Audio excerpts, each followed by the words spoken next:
Assalamualaikum warahmatullahi wabarakatuh. Salam sejahtera dan salam satu Malaysia. Yang teramat mulia Raja Datuk Seri Azrin binti Sultan Azlan Muhyiddin Shah, Chancellor College University Sains Kesihatan Master Skill. Yang berbahagia Datuk Seri Edmund Santara, sahabat saya, pengarah eksekutif, Ketua Pegawai Eksekutif Master Skill Education Group Berhad.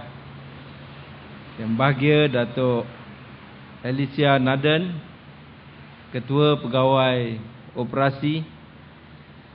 Yang berbahagia Datuk Profesor Dr. Nick Rahimah binti Nick Yaakob, Naib Chancellor College University Sains Kesihatan Master Skill. Pegawai daripada Kementerian dan Jabatan Pengajian Tinggi, pemimpin-pemimpin masyarakat, dev-dev kehormat, dev-dev jemputan, tenaga pengajar College Master Skill Kuching, pelajar-pelajar, tuan-tuan dan puan-puan, hadirin hadirat yang saya hormati sekalian. Pertamanya, sukalah saya melafazkan setinggi-tinggi kesyukuran kehadrat Allah Subhanahu Wa Taala kerana dengan limpah kurnia dan izinnya maka dapat saya bersama-sama hadir ke majlis peresmian College Master Skill Kampus Metro Kuching dan juga majlis penyerahan komputer riba sebahagian daripada CSR Master Skill kepada pelajar-pelajar mereka pada hari ini. Saya ingin mengambil kesempatan di sini untuk mengucapkan berbanyak terima kasih kepada kumpulan pendidikan Master Skill Berhad dan warga College Master Skill kerana menjemput saya untuk meresmikan majlis pada hari ini. Saya difahamkan bahawa kampus Metro Kuching ini merupakan kampus ke-6 selepas penubuhan College University iaitu di Ceras, dan kampus-kampus pengajian yang lain seperti di Ipoh, Kota Baru, Kota Kinabalu dan tak lupa juga di kawasan saya iaitu di Pasir Gudang, Johor Bahru. Dan dengan wujudnya ke-66 kampus Master Skill di seluruh negara, saya difahamkan bahawa hari ini Master Skill menyediakan lebih 19,000 tempat pengajian dalam pelbagai bidang pengajian dan merangkumi pelbagai peringkat pengajian, iaitu dari peringkat diploma hinggalah ke peringkat ijazah lanjutan. Jadi tahniah dan syabas saya ucapkan kepada pihak Master Skill. Tetapi yang penting, lebih penting daripada itu, dengan kehadiran hari ini bukanlah semata-mata untuk melihat apakah yang dilakukan oleh Master Skill pada hari ini, tetapi yang lebih penting melalui majlis umpama ini, ia memberi peluang kepada saya untuk melihat jauh mana usaha-usaha kita dilakukan dalam kita membangunkan sektor pengajian tinggi negara dalam soal-soal dasar yang kita rumus dan kita sediakan. Dan yang lebih penting daripada itu, sejauh mana dasar-dasar tersebut diterima, disambut baik dan dapat dilaksanakan secara berkesan. Kita sedia maklum sektor pengajian tinggi merupakan satu sektor yang sangat penting pada negara kita, dan sudah tentulah ia perlu untuk kita jayakan secara tersusun melalui dasar-dasar yang kita buat. Dan pada masa yang penting, kita tidak mahu apabila ianya dijayakan, ia tidak memberi sebarang keberkesanan, malah ia tak dapat hendak dilaksanakan, terdapatnya implementation gap dalam dasar itu. Apatah lagi yang lebih penting, kita tidak mahu sesuatu dasar itu mendatangkan masalah kepada semua mereka yang terlibat dalam menjayakan sektor pengajian tinggi negara. Jadi inilah antara peluang yang biasanya saya ambil apabila saya menerima jemputan daripada pelbagai pihak. Termasuklah daripada universiti, universiti awam, universiti swasta, college-universiti, college-college. Dan atas sebab itu, saya sememangnya mengalu-alukan jika ada apa-apa pandangan yang berbeza yang dibangkitkan dalam majlis-majlis umpama ini. Kerana seperti yang telah banyak kali dikatakan oleh Yang Amat Berhormat Perdana Menteri kita, zaman kerajaan tahu segala-galanya is over. We also need contribution, views, proposal by everybody, including the private sector, including the players in higher education. Termasuklah seperti apa yang telah diucapkan oleh Yang Bahagia Datuk Seri Edmund Santara sebentar tadi. It's nothing wrong. Saya memang politician. I have received more worse than this. So it's nothing, not a problem.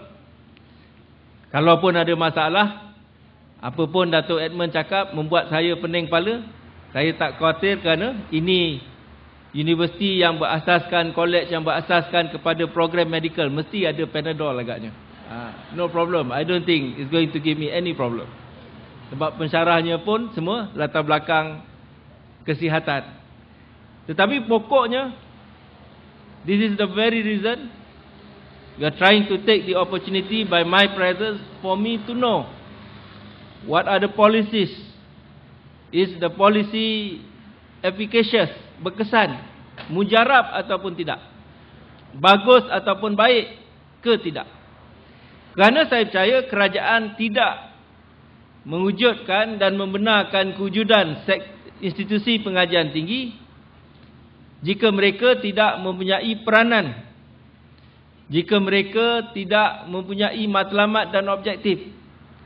Yang mana yang paling penting, bagaimana yang telah dinyatakan tadi, ialah untuk melengkapkan lagi segala usaha yang dilakukan oleh kerajaan pada hari ini dalam memberi perhatian kepada soal kita membangunkan modal insan dalam negara kita.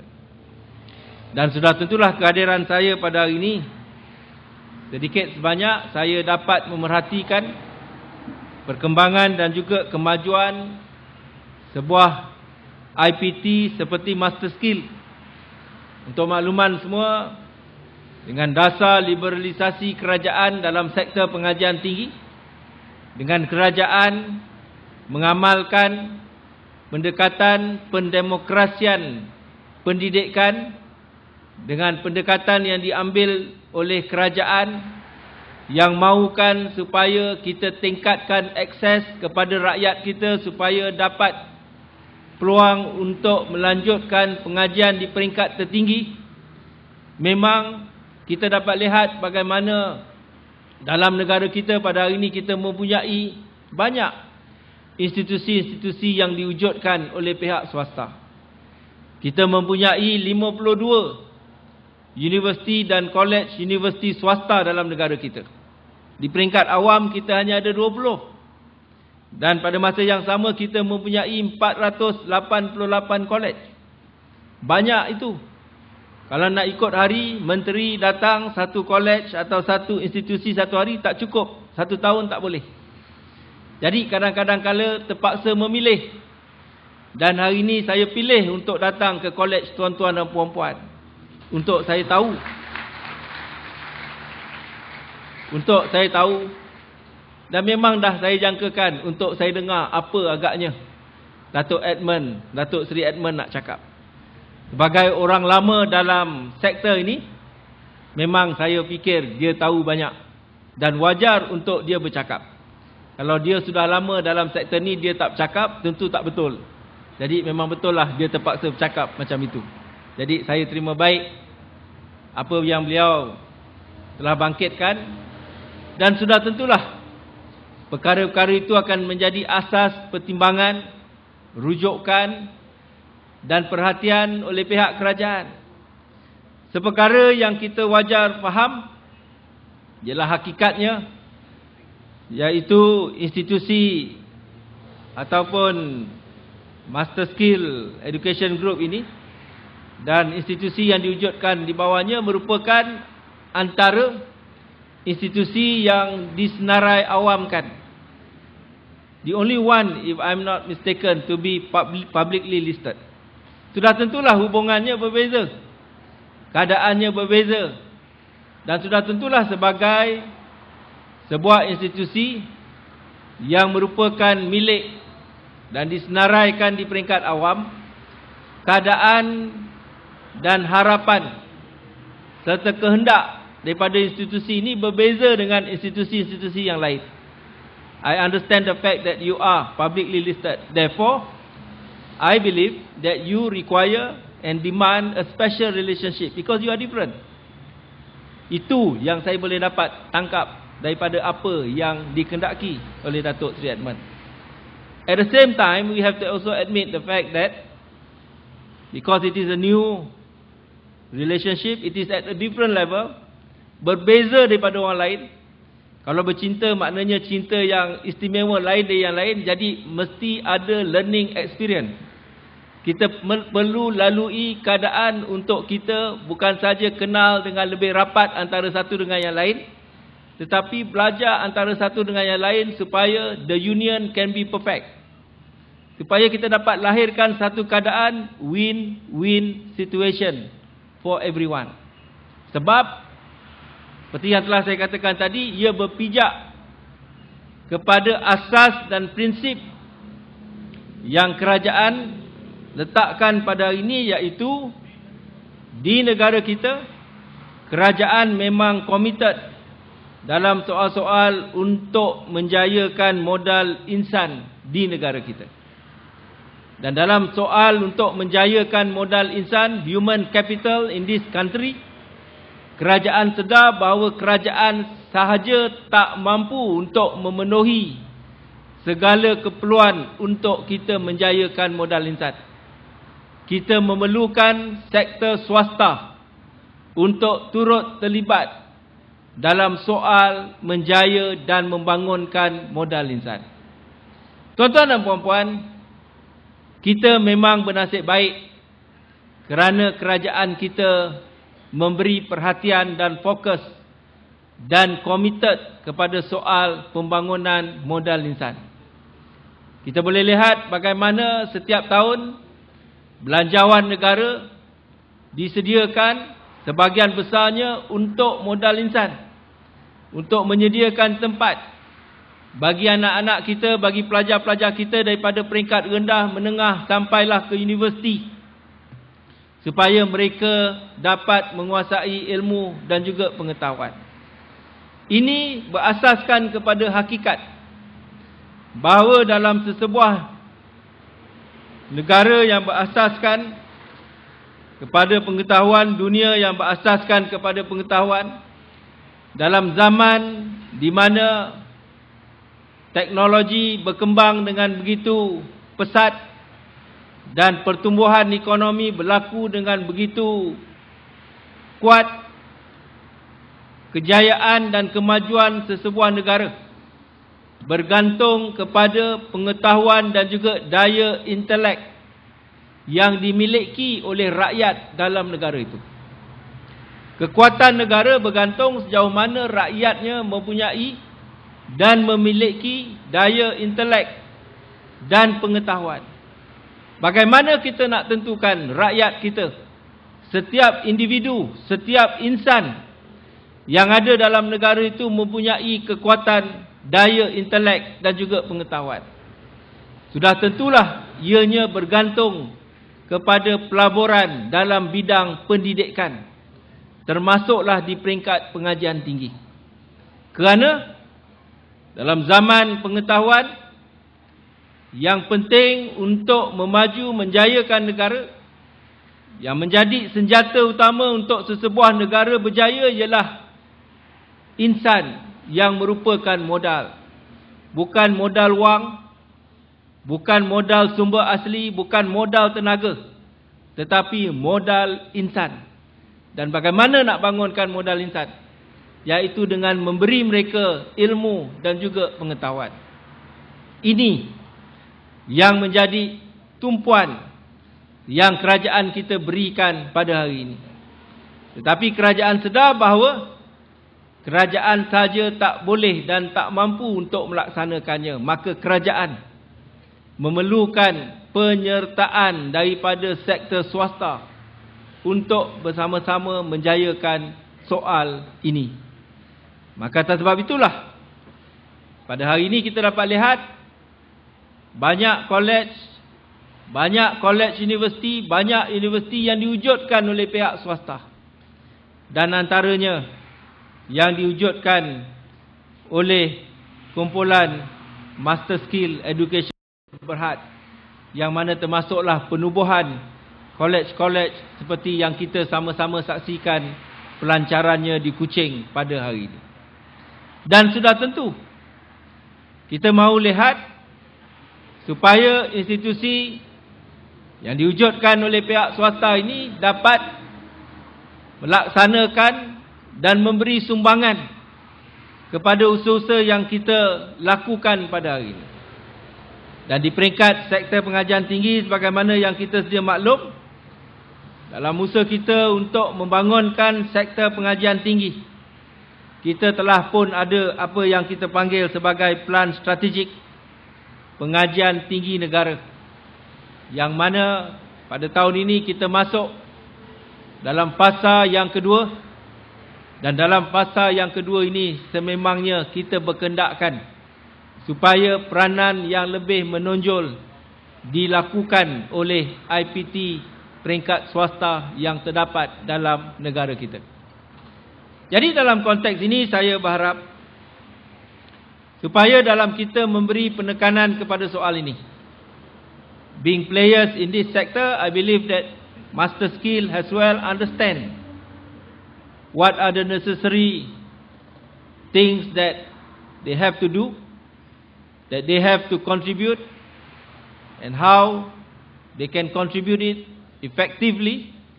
Semua ini memang kita sama-sama harapkan dapat dijayakan, dapat dilaksanakan oleh pihak Master Skill. Semasa membentangkan fasa kedua Pelan Strategik Pengajian Tinggi Negara, saya telah beri penekanan bagaimana sewajarnya sesebuah IPTS perlu memainkan peranan mereka. Bukan saja menekankan kepada soal kualiti apa yang mereka lakukan, tetapi pada masa yang sama penekanan diberikan kepada soal-soal supaya mereka melibatkan diri dalam research and development, dalam R&D and commercialization. Kerana kita tahu dalam zaman ilmu dan pengetahuan ini, peranan universiti bukan saja melalui R&D untuk mencipta ilmu baru, tetapi kadang-kadang kala melalui ilmu yang mereka lahirkan itu, mereka juga dapat menyumbangkan teknologi bagi keperluan industri dan sebagainya. Dan inilah yang akan membantu apabila kerajaan mensasarkan supaya negara kita ini ekonominya bergerak sebagai sebuah ekonomi yang berasaskan kepada inovasi. Because in an economy based on innovation, apa yang kita perlukan ialah hub inovasi bagi negara mestilah datangnya daripada institusi-institusi pengajian tinggi. Bagi negara berjaya menjadi sebuah negara yang ekonominya berasaskan kepada inovasi, peranan perlu dimainkan oleh IPT. Tidak kira sama ada IPTA ataupun IPTS. Malah termasuk IPTS, mereka perlu menjadi hub inovasi bagi negara. Dan dalam konteks ini mereka tak boleh lari daripada turut terlibat dalam soal-soal untuk bersama dari segi melaksanakan R&D.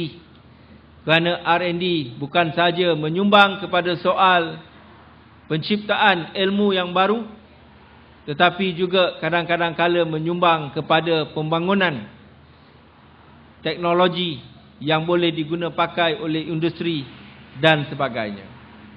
Dan sebagai sebuah institusi swasta dengan hubungan yang rapat dengan pihak swasta dan juga industri, saya percaya Master Skill tidak akan berhadapan dengan masalah dalam soal untuk mewujudkan hubungan yang sedemikian. Pada masa yang sama, saya juga berharap supaya matlamat dalam kita menjayakan pelan strategik pengajian tinggi negara itu juga dapat turut dijayakan dan diterjemahkan oleh semua institusi yang terdapat dalam negara kita pada hari ini, termasuk Master Skill.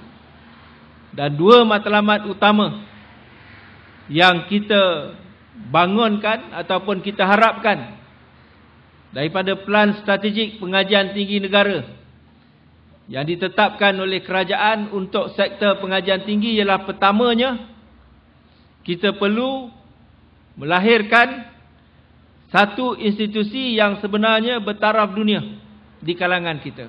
Maknanya our standard and our quality. Dan bagaimana nak tentukan supaya kita benar-benar menjadi institusi bertaraf dunia dalam dan dari sudut akademik. Mungkin dari sudut kewangan, dari sudut pelaburan, Master Skill, saya ingat menepati segala-galanya. Tetapi dari segi sebagai satu institusi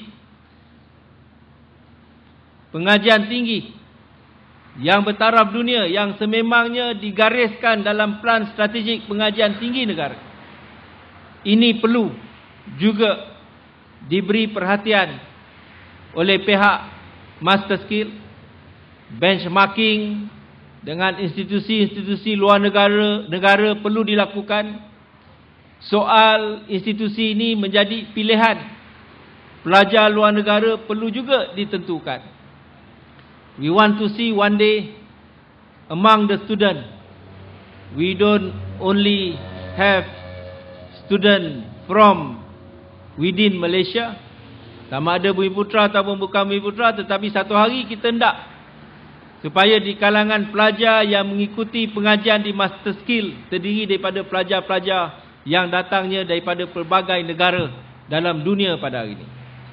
Kerana dengan keadaan sedemikian, what we can do, kita bukan sahaja akan dapat membangunkan penerimaan pelajar kita kepada soal diversity, tetapi satu perkara yang memang penting, tetapi pada masa yang sama kita hendak tentukan supaya kita dapat melalui hubungan pelajar kita dengan pelajar antarabangsa, segala usaha untuk membangunkan kemahiran sosial, the social skills, kita boleh terapkan dan kita boleh terjemahkan di kalangan pelajar kita yang belajar di sini pada hari ini.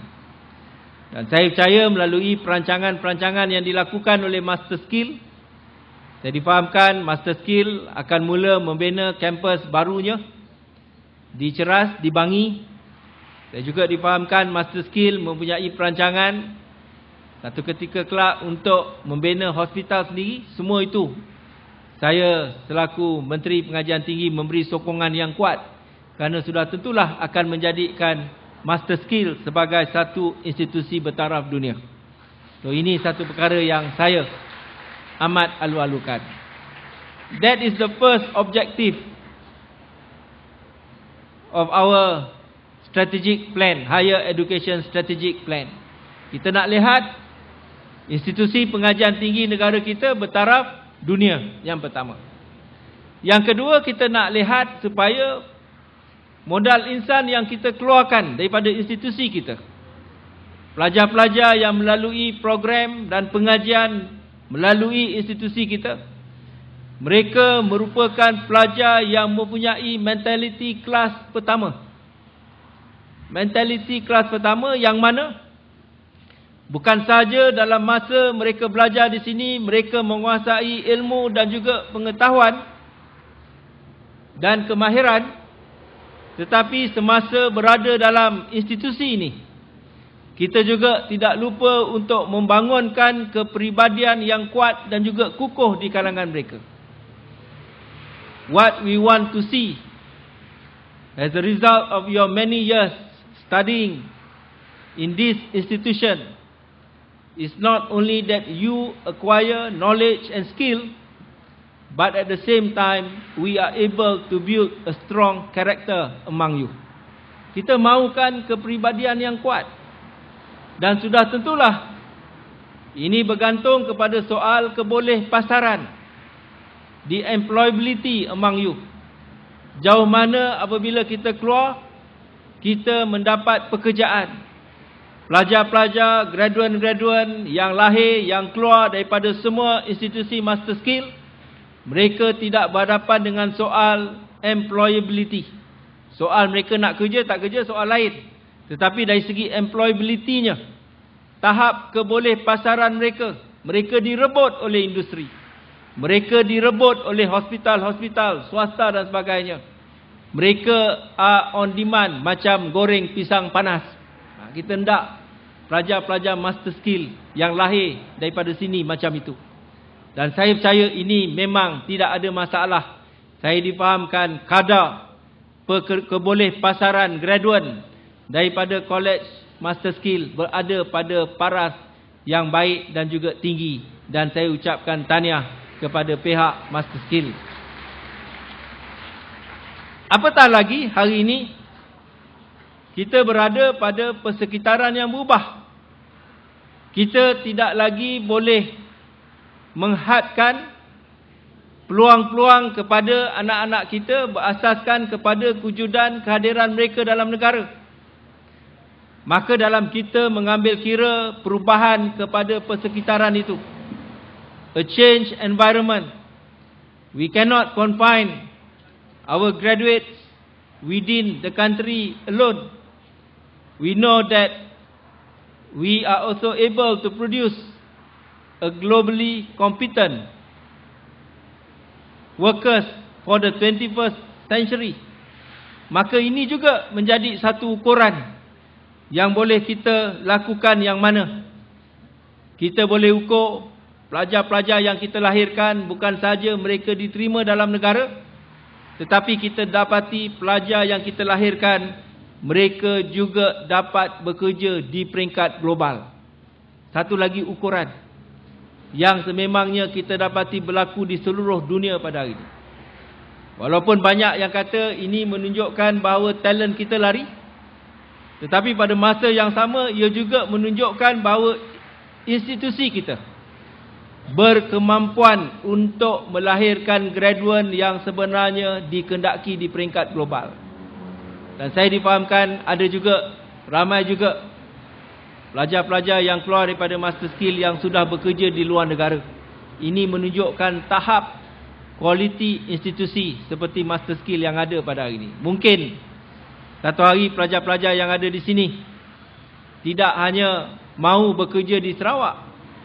Mungkin ada yang nak bekerja di luar daripada negara kita dan diterima oleh pasaran luar negara kerana kemampuan, keupayaan, kualiti institusi kita dalam kita melahirkan saudara-saudari sekalian sebagai pelajar semasa berada dalam institusi pada hari ini.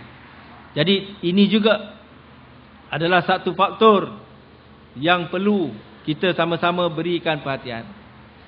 Maka atas sebab itu tuan-tuan dan puan-puan, memang menjadi harapan saya untuk melihat master skill terus dapat memainkan peranannya, menyumbang kepada kejayaan sektor pengajian tinggi negara.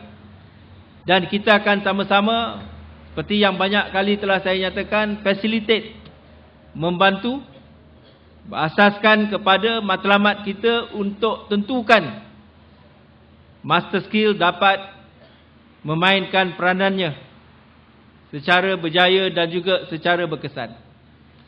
Satu hakikat yang kita tidak dapat elak daripada kita hadapi pada hari ini ialah soal bagaimana dunia pada hari ini bergantung antara satu dengan yang lain. dan matlamat untuk meliberalisasikan perkhidmatan termasuk dalam sektor pengajian tinggi akan terus dilakukan oleh semua negara yang terdapat di dunia pada hari ini. Ini bermakna kita tak boleh lari daripada persaingan. Kita tidak boleh lari daripada berhadapan dengan cabaran-cabaran yang ada. Maka atas sebab itulah antara perkara yang telah ditekankan semasa pembentangan pelan strategik fasa kedua tempoh hari ialah soal bagaimana kalau kita nak lahirkan kekuatan untuk berhadapan dengan persaingan ini, perlunya gabungan dilakukan antara institusi-institusi di peringkat swasta dalam sektor pengajian tinggi. Jadi dalam konteks ini mungkin master skill yang mempunyai pelbagai kampus-kampusnya di seluruh negara mungkin boleh dijadikan sebagai asas gabungan itu dan kemudian memohon melalui gabungan itu untuk dinaik tarafkan sebagai sebuah universiti. Jadi itu satu pendekatan yang terbaik kerana kita tidak mahu melihat institusi kita tidak berjaya berhadapan dengan persaingan yang sememangnya akan dihadapi oleh negara kita dalam sektor pengajian tinggi. Sekarang ini kita sudah mempunyai 7 kampus cawangan luar negara di negara kita. Mereka buka di sini kerana mereka percaya, yakin kepada dasar kita dan mereka terima iktiraf, kestabilan dan usaha-usaha kita untuk menjadikan negara kita sebagai hub serantau sektor pengajian tinggi. Kita perlu perkukuhkan institusi dalam negara kita yang terlibat dalam sektor pengajian tinggi, termasuklah master skill. Dan saranan supaya kolej-kolej yang kecil digabungkan bertepatan dengan apa yang ada, yang dibuat oleh master skill pada hari ini, dan mungkin ini boleh dijadikan sebagai contoh pertama bagaimana usaha ini dapat kita lakukan. Jadi atas sebab itulah saya percaya kita perlu melihat kepada soal ini. Mungkin kita boleh jadikan ini sebagai usaha yang boleh kita lakukan untuk kita mencapai hasrat dan juga matlamat kita. Jadi tuan-tuan, puan-puan yang saya hormati sekalian, mengenai soal-soal lain yang dibangkitkan, soal PTPTN, soal MARA dan sebagainya, kita akan berikan perhatian. Saya percaya ini merupakan antara cabaran-cabaran yang sememangnya kita akan hadapi. Kerana sektor pengajian tinggi ini sedang berkembang dengan begitu pesat. Jumlah pelajar yang layak mendapat tempat di sektor pengajian tinggi memang bertambah dengan begitu banyak. Kalau dahulu kita dapat lihat pelajar yang mencapai keputusan cemerlang, yang dapat straight A, yang dapat 4 flat, dalam PGNK-nya tak ramai, tapi zaman ini nampaknya terlalu ramai. Yang lulus pun bertambah-tambah ramainya. Maka dana-dana pinjaman perlu dilipat gandakan oleh kerajaan untuk disediakan kepada semua yang semakin layak. Dan kita juga tahu, semua yang layak dah dapat, bukan semuanya bayar balik. Jadi kita tersekat-sekat apabila kita nak bagi pinjaman kepada semua. Jadi dalam kita faham cabaran dan masalah kekurangan yang dihadapi oleh IPTS, saya juga berharap IPTS pun faham cabaran dan masalah yang dihadapi oleh kerajaan dalam soal nak menyediakan dan memuaskan hati semua pihak. Yang penting di negara kita ini, dalam semua aspek yang telah menyebabkan negara ini berjaya selama ini ialah formula yang kerajaan gunakan, iaitu sentiasa mengimbangi antara tuntutan dan keperluan yang dibawa oleh semua pihak dalam negara ini. Kalau kerajaan salah juggling, maka mungkin kerajaan akan tergelincir jatuh. The point is that we are faced with a situation where there are many challenges that the government needs to look and be fair to all. Dan dalam proses itu, memang kita tak nafikan hakikat kerajaan tak boleh memuaskan hati semua pihak. Hakikat bahawa ada semua yang tak puas hati menunjukkan bahawa memang proses juggling itu, perimbangan itu dilakukan oleh kerajaan. Dalam membuat perimbangan itu, kita mempunyai masalah-masalah kita. Kita mempunyai sumber yang tidak mencukupi bagi kita agih-agihkan dan sebagainya. Di sinilah sebenarnya peranan yang boleh dimainkan oleh semua IPTS melalui usaha-usaha CSR mereka. Dan hari ini usaha CSR pihak Master Skill ialah dalam soal untuk memberi notebook kepada semua pelajar. Bagi institusi lain, usaha-usaha CSR mereka melibatkan dalam soal pemberian beasiswa dan juga pinjaman kepada pelajar. We want to see a situation where one day semua tidak hanya bergantung kepada PTPTN. Institusi sendiri boleh bagi pinjaman kepada pelajar-pelajar mereka. Dan di sinilah saya berharap dalam kita telah menerima bahawa CSR merupakan satu pendekatan yang baik yang perlu kita amalkan. Bagaimana kita buat untuk notebook pada hari ini, saya percaya usaha-usaha CSR itu boleh kita pelbagaikan berasaskan kepada inovasi dan juga kreativiti yang ada di kalangan kita. Jadi inilah, pendek kata, pokoknya kita menerima hakikat bahawa kita melengkapi antara satu dengan yang lain. Kerana kita mempunyai satu matlamat. Matlamatnya ialah kerana kita hendak menjayakan negara kita, supaya negara kita maju, berjaya menjadi sebuah negara maju menjelang 2020. Dan dengan negara kita menjadi sebuah negara maju yang selama ini mengamalkan demokrasi, usaha bagi menentukan rakyat menyertai demokrasi secara berkesan ialah dengan mereka diberikan ilmu dan pengetahuan. Bukan hanya dengan mereka dibenarkan untuk berdemonstrasi. Itu bukan menyertai demokrasi secara bermakna. Tetapi menyertai demokrasi secara bermakna ialah apabila rakyat ada ilmu. Kerana apabila mereka ada ilmu, mereka boleh tentukan apa mereka nak lakukan. Bagaimana mereka nak berhadapan dengan kehidupan, bagaimana mereka nak berhadapan dengan cabaran, bagaimana mereka nak menyumbang kepada kemajuan dan juga pembangunan negara. Kalau mereka tak ada ilmu, mereka tak ada pengetahuan, mereka akan selama-lamanya bersifat bergantung. Bukan sahaja kepada kerajaan, tetapi kepada keluarga mereka, kepada masyarakat dan sebagainya. Mereka akan jadi macam peminta sedekah. Atas sebab itulah pemberian ilmu, penguasaan ilmu sangat penting. Kerana yang pokoknya, sebagai sebuah negara yang mengamalkan demokrasi, rakyat boleh menyertai demokrasi secara berkesan apabila rakyat menguasai ilmu dan juga pengetahuan. Dan inilah matlamat jangka panjang yang sebenarnya dilakukan oleh kerajaan kita pada hari ini. Jadi dengan kefahaman itu, saya berharap supaya apa saja jurang yang ada antara kita tidak sewajarnya menjadi masalah. Jurang itu hanyalah cabaran. It is just challenges. Challenges which are actually not supposed to be problem. Don't let challenges becoming a problem. Jangan jadikan cabaran menjadi masalah. Itu adalah cabaran. Kalau kita tak ada cabaran, kita tak jadi orang yang berjaya dan juga matang. Jadi saya anggap ini semua sebagai cabaran. Saya hadir di sini mendengar ucapan sebagai cabaran, bukan masalah. Kalau saya anggap itu sebagai masalah, then everybody will be in trouble. But it is not a problem. It is just a challenge.